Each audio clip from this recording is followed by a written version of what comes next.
안녕하세요. 빨강 더블체크맨 곽부장입니다. 오늘이 7월 마지막 거래일입니다. 그래서 지난 한 달간 실적 시즌에 이제 본격 돌입을 진행되면서 지난 한 달간 어떻게 수익은 많이 남기셨나 모르겠습니다. 그래서 뭐 수익을 많이 남기신 분은 축하드리고요. 예, 뭐 좀 좋지 않은 종목이라든가 또 타이밍을 잘못 판단해서 손실이 나신 분은 좀 위로의 말씀을 드리겠습니다. 어쨌건 뭐 8월 달에도 뭐 좋은 종목을 가지고 또 매매를 하시면은 좋은 성과가 날 수 있기 때문에 희망을 가지시고 7월 한 달 마무리를 하셨으면 좋겠습니다. 그래서 지금 현재 8월 중순까지는 이제 실적 발표가 계속해서 이어지는 거죠. 미국도 실적 발표를 하고 또 글로벌 기업들도 다 실적 발표하고요. 국내 같은 경우에도 실적 발표를 하는 거죠. 요게 종료가 되면은 약간 이제 실적에 대한 이슈보다는 이제 기대감, 앞으로 좋아진다, 뭐 실적이 좋아진다, 아니면 어떤 것들이 또 작용한다, 이런 어떤 뭐 이슈라든가 어떤 그 내용들 이런 부분에 또 정책적인 요소나 이런 부분에 더 시장은 집중할 수 있을 것 같아요. 어쨌건 7월 한 달 굉장히 고생 많이 하셨고, 제가 늘 마감 브리핑을 해드리고 있는데요. 요거를 형식적이고 기계적으로 하지는 않습니다. 이거를 보는 이유가 제가 누차 말씀을 드립니다만은 시장에서 실적이 좋다고 해서 모든 기업들이 다 상승해 주질 않아요. 실적 좋고 그런 기업들이 거래량이 수반되지 않으면 주가가 탄탄하게 못 올라간다는 거죠. 그래서 탄탄하게 못 올라가는 종목을 거래해서 해당 종목이 좋은 종목이지만 손실이 나는 경우가 대단히 많아요. 그렇기 때문에 시장의 상황이라든가 그리고 현재 지금 시장의 관심은 어디로 가 있는지 이런 부분에 대해서 계속해서 파악을 하셔야 돼요. 그러면서 긴장을 하면서 수익을 좀 챙겨가는 전략, 이익금을 좀 빼놓고 원금을 가지고 계속해서 반복적으로 투자를 하는 방식이든 아니면은 뭐 중장기적 관점에서 종목을 모아가든 자기 나름대로의 투자 전략을 세워서 진행하는 게 맞습니다. 아주 장기로 투자하시는 분은 제가 보았을 때는 텀을 두고 분할 매수하는 전략을 취하시면 될 것 같고, IMF 상황 이외에는 시장에 대해서 크게 관심을 가질 필요는 없어요. 솔직히 말씀드리면 기업의 개별적인 이슈에 관심을 많이 가지셔야 되겠죠. 하지만 단기적으로 대응하시는 분들은 시장 이슈에 대해서 관심을 많이 가지셔야 됩니다. 실제로 또 많이 갖고 계시지만은, 근데 제가 늘 아쉽게 생각하는 부분은 뭐냐 하면은 전날에 시장에 대해서 많이 연구를 하시고 보셨지만은 다음날 아침에 다 까먹는다는 거죠. 그래서 그날 막 움직이는 종목에 집중하다 보니까 그 전에 내가 좋다고 생각했던 종목의 가격 하락, 가격 상승 이런 부분을 주목하지 못하고 또 넘어가게 되는 거죠.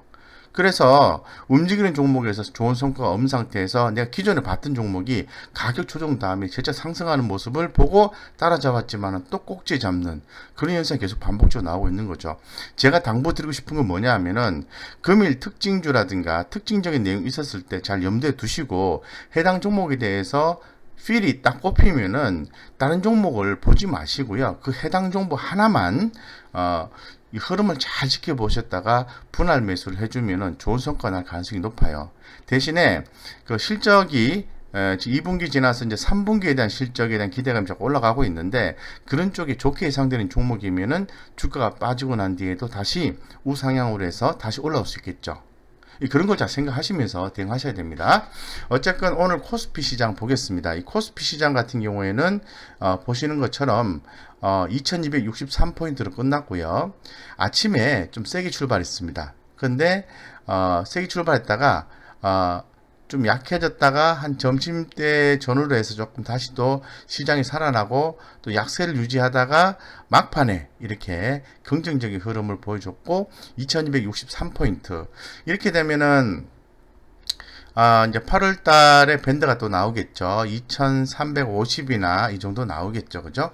이 코스닥 같은 경우에도 전일 대비해서 0.74 포인트가 올랐습니다. 808포인트인데 대단히 의미가 있고, 이 코스닥 같은 경우에는 코스피에 비해서 안정적인 흐름이라기보다는 조금 좀 혼란스럽고 변동성이 큰 시장이었다라고 말씀을 좀 드리겠습니다. 그래서 보시는 것처럼 좀 플러스와 마이너스가 교차되는 그런 현상을 많이 보여줬어요.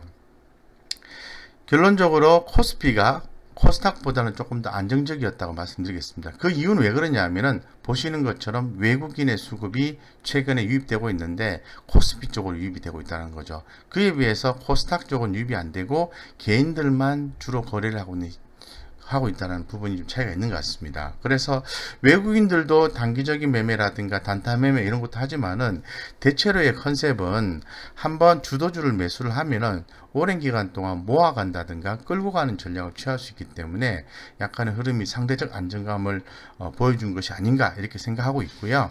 어쨌건 내일 시장도 미국 시장만 크게 급락만 나오지만 않는다면은 괜찮지 않겠나 이렇게 보고 있습니다. 지수보다는 종목 장세입니다. 그래서 한마디로 전체적으로 표현하면은 개인 외국인 순매수에 기관은 없죠. 개인과 외국인의 순매수에 코스피가 상승 마감을 했다. 그래서 종가 기준에서 6개월 만에 최고치를 도달했고, 특히 삼성전자 외국인 순매수의 4거래일 연속 상승, 코스닥도 3거래일 연속 상승 마감했다. 상당히 긍정적으로 끝났다라는 거죠. 그죠? 그래서 오늘은 외국인 순매수와 삼성전자의 상승에 의해서 상당히 괜찮은 시장이었다고 말씀을 드리고, 좀 더 자세하게 말씀드리면은 지난 밤 사이에 뉴욕 증시가 추가 경기 부양책 경계감, 이제 추가 경기 부양책이 나와야 되는데 민주당과 공화당 간의 갈등이 있는 거죠. 이런 경계감이라든가 기업 실적 부진 등에 의해서 전반적으로 하락 또는 혼조 마감을 했습니다. 그런 가운데에서 우리 국내 시장 같은 경우에는 외국인의 순매수, 특히 삼성전자의 순매수세에 의해서 코스피 쪽이 강한 상승을 보여줬다는 게 대단히 고무적이다라고 말씀을 드리고요. 그리고 중요한 부분이 있습니다. 우리 한국 시간으로 이제 30일 새벽 공개되는 FOMC 연방공개시장위원회에서 회의 결과 발표가 있습니다. 여기에 대해서 우리가 이제 관망 심리가 이제 커지고 있는 그런 모습인데, 이 시장에서는 이제 추가적인 자산 매입과 중소기업 지원책 등 부양책에 대한 논의가 이루어질 것으로 전망하고 있고 기대를 하고 있습니다. 그래서 이 추가적인 자산 매입, 시장 유동성을 공급한다는 거죠.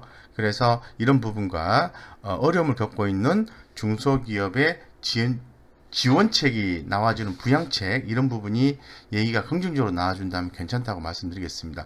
그런 가운데에서 아시아 증시는 중국, 홍콩이 전반적으로 상승을 했지만은 일본, 대만은 하락했다, 이렇게 말씀을 드리겠습니다. 네.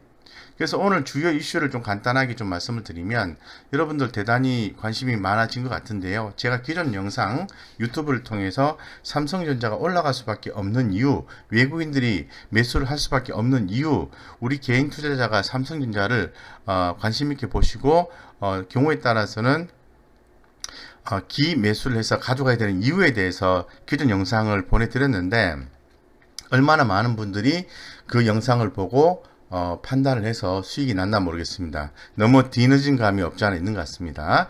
삼성전자 장중 6만원 돌파를 했습니다. 그래서 이 내용은 잘 아시는 것처럼 인텔 칩 아웃소싱 발표로 인해서 삼성전자 사업 기회 확대 기대감이 있다라는 거죠. 이런 부분에 의해서 매수세가 유입이 됐고, 지난 2분기 인텔은 실적 컨퍼런스 콜에서 7나노 공정 수율 문제로 아웃소싱 가능성을 제시를 했습니다. 그래서 이 아웃소싱 물량은 20% 혹은 그 이상일 걸로 밝혀지고 있어요.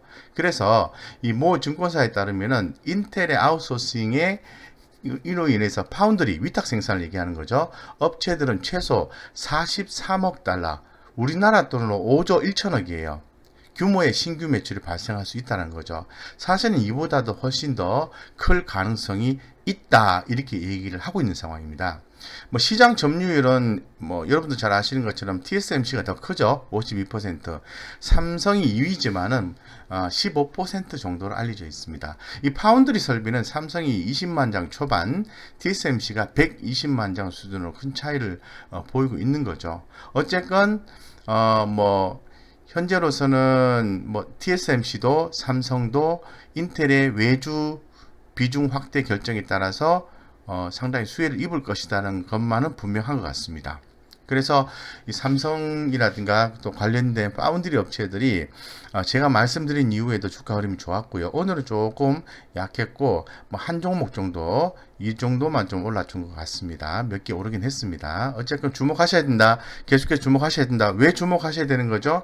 삼성전자가 일거리를 따오면은 관련된 기업들이 뭔가 장비를 또 이렇게 해야 되지 않겠습니까? 설치를 해야 되지 않겠습니까? 그래서 이 파운드리 업체들이 또 밸류체인, 삼성전자 밸류체인, 파운드리 업체들 밸류체인이 주목받는다고 재차 또 말씀드립니다. 잘 챙겨보시고 있나 모르겠습니다. 네, 내일 주요 일정을 한번 말씀드리겠습니다. 삼성전자 확정 실적 발표가 났습니다. 발표가 됩니다. 여러분들 아시는 것처럼 서프라이즈한 실적 발표가 잠정이 발표가 됐죠. 그리고 WHO 코로나19 긴급위원회 재소집 예정입니다. 여전히 코로나19 관련된 종목들이 주목받을 수 있다. 예, 오늘 뭐 시젠 같은 경우에 엄청나게 또 올랐죠. 제가 말씀드린 이후로 방송에 더블 체크라는 코너에 나가서 시즌 아직도 봐야 된다. 25만 원까지는 합리적인 목표가로 해서 대응을 해야 된다. 이렇게 말씀드렸는데 벌써 24만 5천 원 이 정도까지 올라왔으니까 이제는 정말 트레이딩 관점을 봐야 되지 않을까 생각하고 있습니다. 그리고 중요하게 생각하는 것은 미국의 2분기 GDP 예비치하고 주간 신규 실업수당 청구 건수 이 부분은 뭐 어떤 그 경기와 관련된 부분이죠. 그죠? 그래서 앞으로 경기가 좀 더 나아지는 건지 위축되고 있는 건지 이런 부분을 파악해 볼 수 있는 잣대 요 정도로 해석하시면 될 것 같습니다. 그래서 강세 업종을 한번 좀 빠르게 좀 살펴보겠습니다. 대표적인 거 말씀드리고 뒤에서 특징 주들 좀 말씀드리면서 자세하게 좀 말씀드리겠습니다. 잘 기억하셨다가 이런 종목들이 움직이면은 함께 대응하는 것도 좋습니다. 자, 먼저 원자력 에너지, 인공태양을 만드는 국제 공동 프로젝트, 국제 핵 융합 실험로 조립이 시작됐다. 이 프로젝트는 유럽연합이나 그리고 미국, 한국, 중국 총 7개국이 참여를 한다는 거죠. 그래서 오늘 움직인 종목들 보면은 뭐 비츠로테크, 두산중공업, 우리기술 이런 종목들을 움직였는데 이 관련된 종목들을 이 이슈가 계속해서 진행이 된다고 이제 판단이 되신다 하더라도 좀 뭐 삼박자가 잘 맞는 성장성, 수익성, 재무적 안정성이 잘 맞는 종목 쪽으로 선택을 하셔야 된다. 설령 수익이 작다 하더라도 그렇게 하셔야 된다. 이렇게 말씀드리겠습니다. 그리고 전일에도 강조를 해드렸습니다만 오늘도 역시 해당하는 종목들이 동반 강세가 있었던 것 같습니다. VRAR. 전일 정부 이 관련된 산업 발전을 위해서 규제 완화 지침이 나왔죠. 그래서 오는 그 8월 3일 얘기하는 거죠. 제1차 규제 혁신 현장과의 대화에서 이 VRAR 선제적 규제 혁신 로드맵 발표가 예정입니다. 예정이니까 기대가 믿게 되는 거죠. 관련해서 이 한빛 소프트라든가 이렌텍, 드래곤플라이, 덱스터 이런 종목들 움직였다. 참 종목 선정이 쉽지는 않을 것 같아요. 이제 테마성 느낌이 좀 많이 나서 어쨌건 뭐 좋은 종목을 선택하셨으면 좋겠다고 말씀드리고 어제부터 항공기나 우주 쪽의 종목들이 많이 움직임이 좋았습니다. 보시는 것처럼 한미 미사일 지침 개정입니다. 그렇기 때문에 우주 발사체의 고체 연료 사용 제한 완전 해제. 고체 연료 사용 제한 완전 해제. 이 부분 중요해요. 그래서 이 고체 연료 및 엔진 제작 기술을 갖춘 기업들의 수혜가 있을 것이다. 라고 보는 거죠. 그렇기 때문에 비츠로테크라든가 한양ENG, 한화 이런 종목들 움직임이 좋았다고 말씀을 드리겠습니다. 그래서 좀 더 구체적으로 뭐 특징주 한번 살펴보겠습니다. 특징주. 예, 특징주. 특징주 하면은 간단하게 좀 말씀을 드리면 대동공업입니다. 뭐 인텔, 대동공업과 자율주행 제품 개발 MOU 체결 급등을 했습니다. 좀 거래량적인 측면에서 우리가 좀 접근하기에는 조금 무리겠지 않을까 이런 느낌. 엑세스바이오 코로나19 진단키트 브라질 긴급 사용 승인 획득에 강세였습니다. 보시면 될 것 같습니다. 그리고 요거는 썰입니다. 이노메트리 SK 인수설에 급등을 했는데요. 아직은 모릅니다. 이런 종목에 잘못 또 대응을 하시면은 크게 손해를 볼 수 있는데 운 좋으면 또 대박이 나기도 하죠. 예, 그거는 뭐 본인의 스타일에 따라서 추가하시면 될 것 같습니다. 그리고 굉장히 서프라이즈하죠. 시젠 사상 최대 실적. 더 이상 말하지 않습니다. 제가 여러 번 기존 영상을 통해서 반복적으로 다른 종목과 함께 곁들여서 반복적으로 말씀드렸던 종목인데 이제는 트레이딩 관점에서 보셔야 된다 이렇게 말씀드리겠습니다. 그렇게 해서 이 코스피와 코스닥을 나누어서 조금 더 디테일하게 우리가 주목해야 되는 종목을 선정을 해봤습니다. 현대 일렉트릭 2분기 흑자 전환 주목하셔야 되겠죠. 그리고 대동공업이나 i3 시스템 같은 경우에는 인텔과 인공지능 관련 MOU 체결 소식을 했는데 관련해서 흐름 보고 짧게 매매하는 것도 유의하지 않을까 이런 느낌이 듭니다. 자, 그 다음에 한미 글로벌 한국형 뉴딜 및 미국 인프라 투자 최대 수혜 전망에 의해서 한미 글로벌이 주목을 받았습니다. 그래서 모 증권사 같은 경우에는 이제 새만금, 해상 풍력 수주라든가 데이터 센터 수요 증가 등 한국형 뉴딜 사업과 미국 경기 부양 인프라 투자에 대한 수혜가 예상된다고 하면서 여러 가지 종목들의 주목을 받게 되는데 어차피 그 코로나19 이후에 트럼프와 이제 바이든이 각각 다른 인프라 투자 전략을 제시를 했죠. 그렇지만은 해당 전략이 모두 인프라 전문 CM사인 미국 자회사 OTAK의 수혜로 작용할 것으로 분석하고 있습니다. 어쨌건 이 한국형 뉴딜 미 인프라 투자 최대 수혜주 한미 글로벌 트레이딩 가능하다라고 말씀드리겠습니다. 그 다음 S1입니다. 2분기 실적이 좋았습니다. 그래서 상당히 그 서프라이즈한 실적이 나왔기 때문에 이런 종목들도 트레이딩 관점에서 보시는 것도 괜찮다. 근데 굉장히 핫한 쪽의 종목은 아니라고 볼 수 있는 거죠. 그 다음에 두산중공업입니다. 그래서 네오플럭스 매각 가시화에 따라서 M&A 이슈에 의해서 좀 주목이 됐다고 말씀드리고 그리고 현대상선 현재 HMM 현대상선이죠. 2분기 흑자 전환 굉장히 오래간만에 나오는 2분기 흑자 전환인 것 같습니다. 그래서 이 과거에 현대상선 조기 경영 정상화를 위해서 종합 지원 구축을 했다고 기존에 또 공사에서도 얘기했는데요. 그냥 보시고 넘기시면 될 것 같습니다. 이런 종목 거래하기에 우리가 여분이 너무 없는 것 같습니다. 그리고 지금 열심히 가고 있죠. 제가 자동차 섹터, 현대차, 기아차 주목해야 된다고 마감 브리핑 하면서 계속 말씀드렸죠.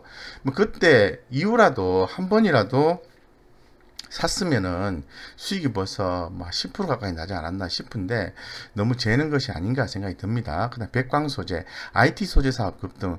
기존에 백광 소재 하면은 전통적인 염화 수소 이런 부분에 대한 화학 제품을 생산하는 업체죠. 그런데 IT 소재 생산 업체로 변화를 시도한다는 거죠. 변화. 이 부분 중요합니다. IT 소재 생산업체 변화, 새로운 성장성을 확보하기 위해서 새로운 시도를 하는 거죠. 이 부분에서 백광 산업이 주목을 받았다. 좀 달리 보이는 부분이라고 할 수 있을 것 같습니다. 어쨌건 주목하자라고 말씀드리고, 그 다음에 현대건설기계입니다. 두산인프라코어와 함께 현대건설기계도 실적이 아주 좋게 나왔다. 이렇게 말씀드리겠습니다. 그에 비해서 2분기 실적이 부진한 한미약품이나 한미사이언스 같은 경우에는 주가 흐름이 좋지가 않았습니다. 역시 실적이 주가 흐름을 결국은 좌지우지한다라고 말씀드리겠습니다. 기아차 말씀드렸습니다. 백광소재 중복돼서 올라간 것 같습니다. 자, 그 다음에 코스닥 같은 경우에는 아까 AR 이런 얘기 했죠. 인공지능 이런 얘기 했잖아요. 그죠? 그래서 AR 대화 서비스 플랫폼 한빛소프트 이런 것도 한번 그냥 보시면 될 것 같아요. 그 다음에 이제 인공태양 관련주가 주목을 좀 많이 받았어요. 그래서 요거는 조금 주목이 돼요. 사실은 제 입장에서 봤을 때도. 그래서 이 문재인 대통령을 비롯해서 이 프랑스 마크론 대통령 등 회원국의 정상급 인사들이 원격 영상으로 이제 축하 인사를 전했는데 누구한테 전했냐면은 읽어볼게요. ITER 국제핵융합 실험로 국제기구는 28일 프랑스 남부 카다라시의 ITER 국제핵융합 실험로 건설 현장에서 미국, 러시아, 유럽연합, 일본, 중국, 한국, 인도 등 회원국들과 함께 장치 조립 착수 기념식을 갖고 세계 최대 핵융합 장치의 조립 개시와 함께 새로운 에너지 시작을 선언을 했습니다. 이런 부분이 유튜브에 중계가 됐고 서로 축하했다 그 얘기입니다. 결론적으로 굉장히 중요하다는 거죠. 그러면은 이 관련된 기업들이 실질적으로 엄청나게 관련 있는지는 더 봐야 되겠습니다만은 그래도 주목이 될 수 있고 추후에도 이런 부분들은 간간히 주목을 받을 수 있다고 말씀드리겠습니다. 그리고 이제 엑세스 바이오입니다. 엑세스 바이오 같은 경우에는 지금 뭐 아시는 것처럼 코로나19 항체 진단 키트 브라질 승인, 그 다음 미코 가지고도 수익을 좀 많이 냈죠. 우주 발사체 고체 연료 사용 제한 해제, 이 부분이 중요한 미코 고체 연료 사용 제한 해제, 이 관련 주들이 부각이 됐는데 역시 주목하시면 좋겠다 이렇게 말씀드리겠습니다. 뭐 자사주 취득 셀바이오텍은 보시면 될 것 같고요. 자, 그 다음에 JW 신약입니다. JW 신약 같은 경우에는 자회사 JW 크레아젠 준성숙 수지 상세포 활용, 바이오 신약 개발 기술 중 특허 등록, 이런 부분들이 기업의 성장성을 볼 수 있는 한 요소 정도로만 해석하시면 될 것 같습니다. 그 다음에 코엘 패션, 요 종목을 주목하시면 좋을 것 같습니다. 하반기 매출 성장이 기대가 된다. 차트 흐름도 대단히 좋고요. 밑에 보시는 것처럼 2분기 실적과 관련해서는 코로나19에도 불구하고 매출과 영업이익의 성장세가 나왔다. 이런 얘기가 있거든요. 그죠? 그래서 상반기보다는 하반기 때 매출이 좀 좋아질 것이다. 그 마진율이 높은 온라인 채널 비중이 증가해서 고수익성을 유지할 전망이다. 이런 얘기가 나와 있습니다. 그래서 코엘 패션 이런 종목들 좀 주목하시라고 말씀을 드리겠습니다. 그래서 결론적으로는 코엘 패션이라든가 미코라든가 그리고 인공태양 관련주 그리고 또 짧게는 뭐 백광산업 이런 것들, 기아차 그리고 현대건설기계 그 다음에 S1 한미글로벌 현대일렉 이런 종목들, 현대일렉 말씀드렸나요? 현대일렉이 2분기 흑자 전환했다. 예, 중요한 내용이죠, 그죠? 이런 어떤 굵직굵직하고 좋은 종목들을 거래하시면 좋겠다 이렇게 말씀드리겠습니다. 해서 전반적으로 말씀을 드리면 전일 미국 시장이 좋지가 않았습니다. 예, 전일 미국 시장이 좋지 않았지만은 우리 시장 같은 경우는 최근에 현상 인덱스, 달러 인덱스가 내리고 아시아 이머징 통화의 가치가 올라가는 현상이 나와서 글로벌 자금이 아시아 쪽으로 유입되면서 한국 쪽에 흘러 들어온다. 그러면 뭘 사겠습니까? 삼성전자나 SK하이닉스 대형주를 사겠죠. 기타 IT 관련된 섹터를 사겠죠. 그래서 이런 부분에서 시장이 우리 시장이 상당히 견조했다고 말씀드리고 오늘 코스피의 외국인 유입이 대단히 좋아 보인다 이렇게 말씀드리겠습니다. 그래서 전반적으로 오늘 시장을 한 판에 살펴봤고요. 여기에서 의미 있는 것들 잘 한번 되씹어 보시고 내일 이런 이슈들이 내일도 작용하는지를 살펴보시고 이슈가 작용한다면은 짧게 트레이딩하는 전략도 좋고요. 실적주는 중장기로 대응을 하신다든가 아니면 중단기로 대응을 하신다든가 본인의 스타일에 맞게 거래하시면 될 것 같습니다. 이상 여기까지 말씀드리고요. 여러분들의 투자에 도움이 됐다면 구독, 좋아요 꼭 눌러주시고요. 알림 설정 하시면은 오늘처럼 장중에 추천 종목이 영상을 통해서 나가는 경우가 있습니다. 그럴 때는 바로바로 보시는 분들이 있었습니다. 근데 알림 설정 안 하신 분들은 뭐 장 끝나고 난 뒤에 봐서 혹시나 또 내일 시세를 또 놓치지 않을까 염려가 되는데 또 기회는 있을 것 같아요. 어쨌건 실시간 영상 받기를 원하시면 알림 설정을 꼭 하시고 그렇게 해주시기 바랍니다. 이상 여기까지 말씀드리겠습니다.